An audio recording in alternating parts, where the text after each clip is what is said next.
अरुणा आणि करुणा ह्या जुळ्या बहिणी, पण दोघीच्या स्वभावात मात्र प्रचंड तफावत, एकमेकींच्या एकदम विरुद्ध. अरुणा दिसायला गोरी आणि करुणा सर्वसाधारण सावळीशी. करुणा नावाप्रमाणे दयेचा करुणेचा सागर होती. तिचे मन फार हळवे होते. घरातील कामे, शिवणटिपण, देवपूजा सारे ती लहानपणापासूनच करायची. देवी महालक्ष्मीची ती फार भक्त होती.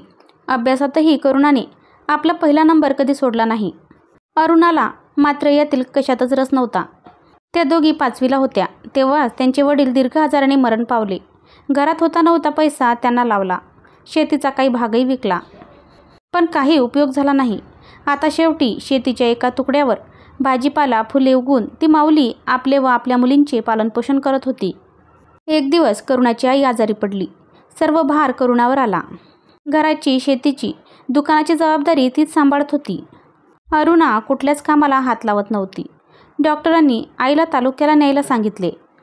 तिथे गेल्यावर काही तपासण्या केल्या तेव्हा कळले आईच्या पोटात गोळा झाला आहे आणि तो ऑपरेशन करून लवकरात लवकर काढावा लागेल. करुणा आईकडे काळजीने बघायला लागली. एवढे जास्त झालेले असूनही आई किती करते आपल्यासाठी. आपल्या त्रासाबद्दल काहीच बोलली नाही कधी. बिचारी. तिच्या डोळ्यात पाणी आले. तिने डॉक्टरांना ऑपरेशनचा साधारण किती खर्च होईल विचारले. त्यांनी 3 लाख म्हटल्यावर करुणाच्या पायाखालची जमीन सरकली. एवढा पैसा कसा जमवायचा हा यक्ष प्रश्न होता तिच्यासाठी. घरची परिस्थिती अत्यंत हलाखीची होती. काय होईल, कसे होईल याच विचारात आई आणि त्या बस स्टँडवर बसल्या होत्या. थोड्याच अंतरावर एक म्हातारी आजीबाई गोधडी घेऊन निजली होती. तिला कदाचित ताप भरला होता अंगात. ती थंडीने कुडकुडत कण्हत होती. आईने अरुणाला म्हटले, जा जरा बघ आजीबाईंना काय होते ते. काही मदत लागते का बघ. अरुणा त्या म्हाताऱ्या आजीकडे बघून म्हणाली, काय गाई कशाला उगाच दया दाखवते. कोण कुठल्या त्या आजी, आपल्याला काय करायचे त्यांचे. असे म्हणत तिने नाक मुरडले. आई काही म्हणायच्या आत करुणा उठली आणि त्या आजीकडे गेली. आजीबाईंना चांगलाच ताप भरला होता. तिने आजीच्या अंगाला स्पर्श करून बघितले. त्यांच्या अंगावरचे पांघरून नीट केले. गाडी यायला अजून बराच अवकाश होता. तिने आजीजवळ असलेल्या एका भांड्यात थंड पाणी घातले आणि आपल्या जवळच्या रुमालाने आजीच्या डोक्यावर थंड पाण्याच्या पट्ट्या ठेवल्या. थोड्या वेळात आजीला बरे वाटायला लागले. आजीबाई उठून बसल्या. करुणाने त्यांना आपल्या हिश्श्याचे जेवण भरून दिले. अरुणा आईला म्हणाली, आई काय गरज आहे अशी समाजसेवा करायची. इथे आपलेच भागत नाही, त्यातही भागीदार करत फिरते ही. आई म्हणाली, ती जे करते ते योग्यच आहे. गरजूंना मदत करणे, म्हाताऱ्या माणसांची सेवा करणे पुण्याचे काम असते. देव कधी कुठल्या रूपात येऊन आपली परीक्षा घेईल काही सांगता येत नसते बेटा. पण हे तत्त्वज्ञान समजणे इतकी अरुणा हुशार नव्हती. आई करुणाकडे कुतूहलाने बघत होती. आजीला बरे वाटले. ती करुणाला म्हणाली, पोरी मी कोण कुठली काहीही माहीत नसताना तू माझी सेवा केली. मला पोटभर जेव घातले. पण बाळा त्या बदल्यात तुला द्यायला माझ्याकडे काहीच नाही. काय देऊ मी तुला. करुणा हसून म्हणाली, आजी काही नको मला. बस तुझे आशीर्वाद असू दे. माझ्या आईला लवकर बरे वाटू दे अशी प्रार्थना कर देवाला. करुणा आईकडे केविलवाणी बघत म्हणाली, बाकी काही नको मला आजी. तिच्या डोळ्यात पाणी आले. आईची फार काळजी वाटत होती तिला. अरुणाने तिला आवाज दिला, चल लवकर आपली बस आली. जागा मिळणार नाही, ये लवकर. करुणाने घाईघाईत आजीला म्हटले, मला जावे लागेल आजी, तू काळजी घे तुझी. असे म्हणत तिने हळूच एक 50 रुपयाची नोट आजीच्या हातात ठेवली. असू दे तुला, कामात येईल. असे म्हणत ती उठली. आजीने तिचा हात पकडला आणि हातात एक बटवा ठेवला आणि म्हणाली, जेव्हा तुला खूप गरज असेल, सगळे प्रामाणिक प्रयत्न करून जेव्हा तुला निराशाच पदरी पडेल, तेव्हा या बटव्यात हात टाकायचा आणि तुझी इच्छा बोलून दाखवायची. तुझी इच्छा नक्की पूर्ण होईल. करुणाला आश्चर्य वाटले. आजी हे काय बोलते आहे. पण वेळ नसल्या कारणाने ती काहीच म्हणाली नाही आणि नमस्कार करून निघून गेली. गाडीत बसल्यावर तिने आईला सांगितले सर्व. अरुणा हसली तिच्यावर. म्हणाली, मूर्ख आहेस तू, कशावरही कसा विश्वास ठेवते. दे फेकून तो बटवा. पण आईने तसे नाही करू दिले.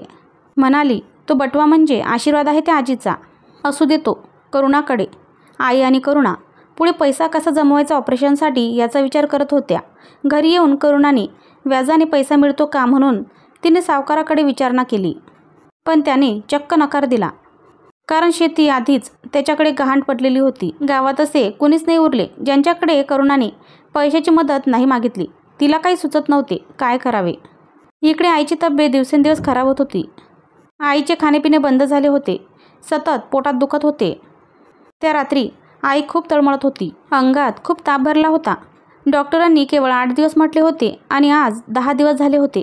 पैसे केवळ 50,000 जमले होते. बाकीची रक्कम जमवणे खूप कठीण दिसत होते. रात्री करुणा एकटीच रडत बसली होती. आईची अवस्था तिला बघवत नव्हती. काय करू देवा, हरले मी.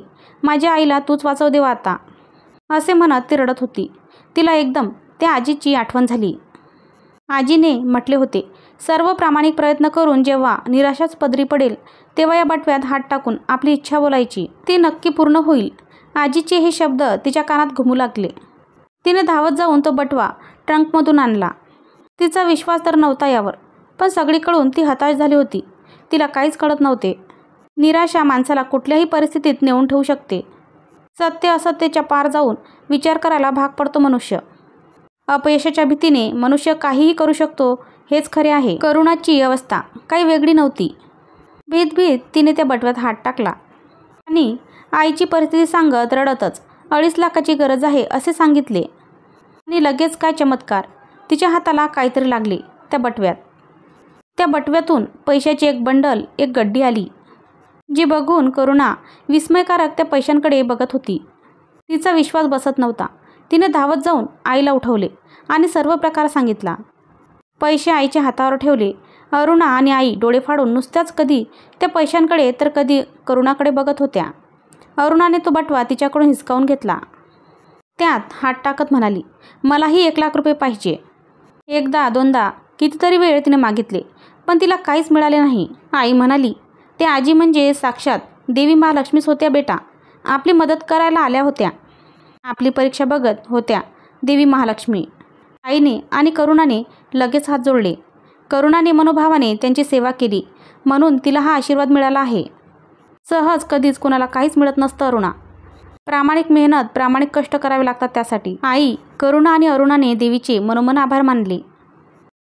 मित्रमैत्रिणींनो, कथा आवडली असेल तर चॅनलला लाईक करा, शेअर करा आणि सबस्क्राईब करा. धन्यवाद.